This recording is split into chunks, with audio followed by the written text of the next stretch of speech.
messieurs, bonsoir et bienvenue à votre capsule chiropratique, toujours en notre compagnie, le docteur Cynthia P. Alors, tout d'abord, bonsoir Cynthia. Bonsoir. Ça va bien? Très bien, toi?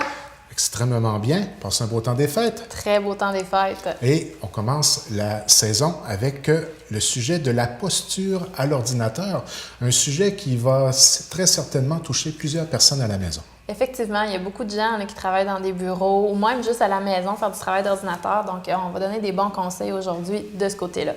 On sait en fait que, en fond, on parle un petit peu de mal du siècle au niveau des blessures musculo-squelettiques. En fait, il y a près de 80% de la population qui, un jour ou l'autre, va souffrir de maux de dos sévères. Donc, c'est pourquoi il faut vraiment faire attention à sa posture.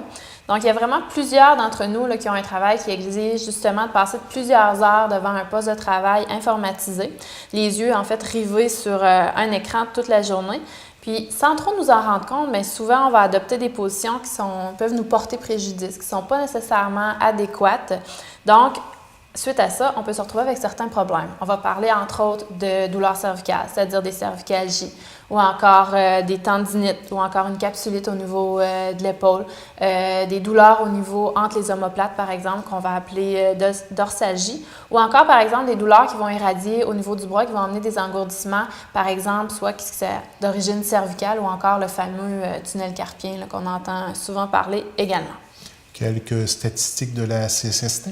Oui, effectivement, la CSST a émis des statistiques qui démontrent qu'entre 2003 et 2006, les tendinites à l'épaule, les tendinites au poignet, les épicondylites ou encore les épitrocléites représentent de 57,4% des lésions en HIT. Donc, c'est quand même beaucoup. Donc, toutes les lésions en HIT qui ont été présentées à la CSST durant ces 3 années-là, 57 %. Donc, on voit vraiment qu'il y a beaucoup de gens qui ont des problèmes à ces niveaux-là lorsqu'on a un travail sur un poste de travail informatisé. Donc, afin de diminuer les risques de blessures puis améliorer les performances, bien aujourd'hui, justement, on va vous donner quelques conseils à respecter dans notre environnement de travail pour être efficace et sécuritaire. Donc, il y a une manière de faire en sorte qu'il y ait le moins de conséquences possibles à ce métier de rester derrière un bureau pendant plusieurs heures. Oui, donc effectivement, la première chose à laquelle on va penser, c'est la chaise. Donc, la posture recommandée, c'est une position assise. Les coudes vont être fléchis à 90 degrés. Ils vont être près du corps également. On va avoir les épaules détendues, les mains qui vont arriver, bien entendu, sur le clavier. Ensuite de ça, les jambes vont être décroisées et les genoux vont présenter un angle droit. Les pieds, eux, vont être reposés au sol ou encore sur un repose-pied.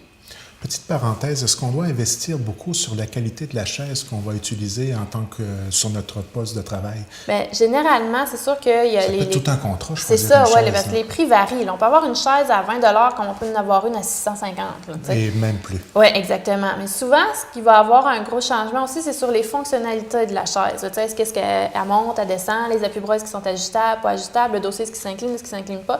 Donc, il y a plusieurs options comme ça qu'il peut y avoir sur une chaise.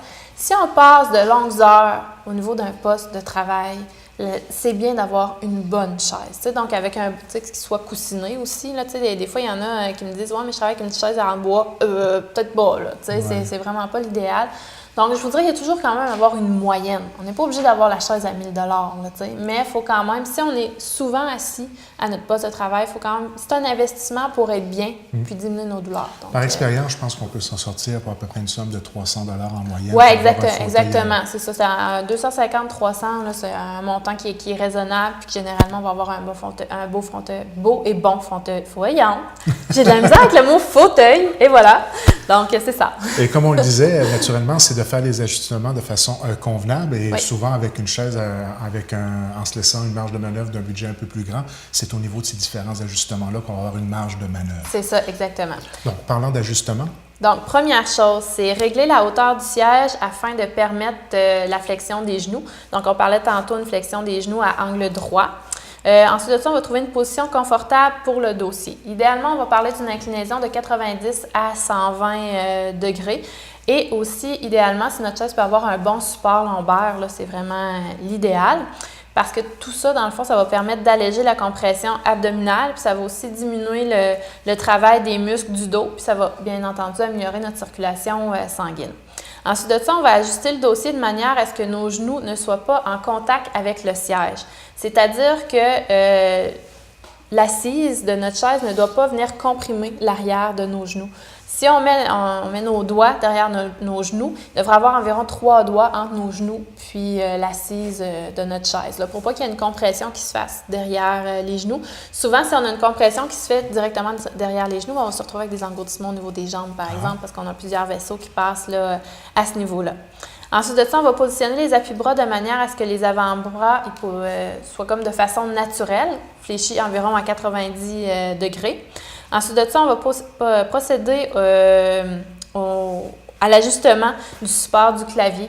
Idéalement, avoir un clavier qui est ajustable là, en hauteur pour que justement, il y ait une belle harmonie qui s'effectue entre les appuis-bras et les mains qui vont reposer sur le clavier pour que tout soit à 90 degrés, là, puis bien entendu, si on peut jouer avec l'auteur de la chaise pour que tout ça soit dans le même angle, c'est vraiment l'idéal. Donc la photo que vous voyez des défilés depuis tantôt représente vraiment la posture idéale. Là. C'est vraiment cette posture-là qu'il faut adopter. On voit c'est un petit peu du 90 degrés un peu partout. Les coudes à 90 degrés, les genoux à 90 degrés. Chose qui est très, très importante pour les gens qui sont un petit peu plus petits. Faut que les pieds reposent au sol. Donc, de ne pas avoir les jambes qui soient dans le vide. Si vous devez remonter votre chaise, à ce moment-là, achetez-vous un repose-pied pour mettre les pieds dessus. Et naturellement, souvent, les gens qui vont se retrouver assis à un bureau avec une bonne chaise, technologie oblige maintenant, il va avoir un écran d'ordinateur probablement devant nos yeux. Et cet écran-là, lui aussi, il faut qu'il soit ajusté de façon adéquate. Exactement. L'erreur majeure dans les bureaux qu'on voit avec les gens qui viennent consulter, c'est que souvent, justement, les gens ont un travail de bureau et doivent rencontrer des clients. Donc, à ce moment-là, leur chaise est bien, leur clavier, c'est bien, mais l'écran est à côté. Fait qu'ils se retrouvent à toujours avoir une rotation de la tête pour regarder au niveau de l'écran. Alors que justement, ces gens-là viennent et ils nous consultent pour des douleurs au niveau du cou. Oui, tu sais, c'est ce qui arrive à long terme. Donc, vraiment, idéalement, l'écran doit être directement devant soi. Ensuite de ça, la hauteur de l'écran, ça doit être environ, la fin de l'écran doit être à peu près à la hauteur des yeux. Puis, on va l'incliner selon notre confort. Faire vraiment attention de ne pas se ramasser qu'un écran qui est trop haut parce que sur le long terme, ça crée un problème aussi. Exactement. On l'a vécu ici, nous, en studio, à un certain moment donné. Oui. Bien, c'est comme aussi la problématique aussi du fameux portable aussi. Tu sais, comme si j'avais un portable et qui serait positionné ici comme ça sur ma table. Bon, mettons, là, je pourrais toujours remonter ma chaise pour être bien positionnée avec mes bras puis mon clavier. Mais mon écran, elle demeurait là. Donc, je me retrouve à avoir toujours une flexion du cou vers le bas. Donc, éventuellement, ça aussi, à long terme, ça peut causer problème. Donc, c'est vraiment plein de petites choses, plein de petits détails qu'il faut regarder. Donc, vraiment, notre écran, première chose, on la positionne devant soi. On veut vraiment éviter les torsions au niveau du cou qui, justement, à long terme, c'est sûr que ça va vous entraîner des douleurs. Ensuite de ça, on installe l'écran environ à une distance de 90 à 70 cm de nos yeux, environ la longueur de notre bras. Donc ça, c'est vraiment l'idéal. Puis, on va positionner le haut de la partie vitrée de l'écran à la hauteur des yeux. Si on porte des lunettes, par contre, avec des verres progressifs, à ce moment-là, l'écran peut être un petit peu plus bas. Parce que justement, avec le verre progressif, on doit regarder un petit peu plus bas dans nos lunettes. Mais c'est bien entendu, c'est d'avoir une position du cou qui est stable. Tu sais, pas, justement, on ne veut pas un écran trop bas, trop penché, ni un écran trop haut où on va avoir la tête trop relevée. Donc, c'est vraiment de faire attention à tout ça.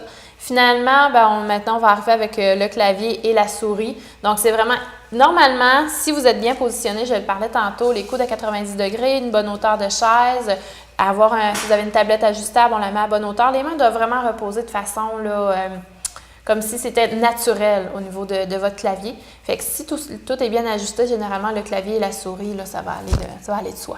Le portable est de plus en plus populaire. Oui. Et souvent, on va voir les gens sur le divan avec le portable sur les genoux ou la fameuse tablette qui est elle aussi très populaire. C'est quelle position qu'on retrouve souvent dans ces situations-là? C'est ça, exactement. Donc ça pourrait être le sujet d'une autre émission là, qu'on appelle le coup texto, en fait. Là. Carrément. Parce que ce soit la tablette ou encore notre fameux cellulaire qui maintenant ont des écrans quand même assez grands. Des fois, c'est ça, il y a des gens qui utilisent ça, donc ils sont dans leur divan avec leur tablette, puis on est comme ça. Ils peuvent passer des soirées au grand complet avec une flexion du cou comme ça. Donc, c'est sûr qu'à un moment donné, on a des douleurs qui vont... Il faut vraiment faire attention à sa posture. Là, on parle beaucoup de bureau, d'ordinateur, parce que c'est vraiment très, très commun, mais c'est dans n'importe quelle situation. Il faut toujours essayer d'être le plus naturel possible, le plus droit possible. Puis déjà là, on va avoir un bon bout de fait.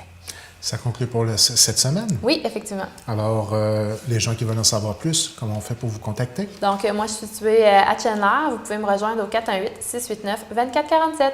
Merci. Ça fait plaisir.